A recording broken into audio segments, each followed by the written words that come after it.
এখানে একটা খেজুর গাছ আছে, আবার এই অংশে একটা খেজুর গাছ আছে।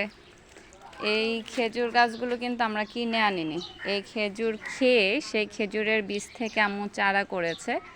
মানে আমাদের আসলে একটা বিষয় হচ্ছে যে আমরা যখন কোনো ফল খাই সেই ফলের বীজটা কোথাও লাগিয়ে দেখি যে ওটা থেকে চারা করা যায় কিনা।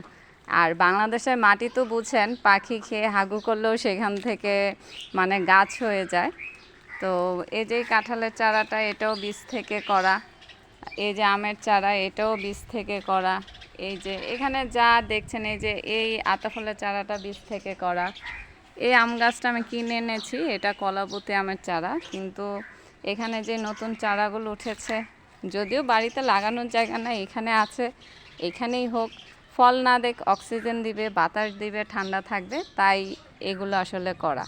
আর যেটুকু ফাঁকে ফাঁকে জায়গা আছে ওইটুকুতে এটা লাগিয়ে দিব। তো এই বছরই ইচ্ছা আছে যে এবছরও যা যা আম খাবো সব আমি মোটামুটি আরও কিছু জায়গা করব চারা করার জন্য। এই জায়গাগুলোতে আমের বীজগুলো রাখবো এবং চারা হোক, ফল না ধরুক কোনো সমস্যা নেই, হতে থাকুক, অক্সিজেন তো দিবে।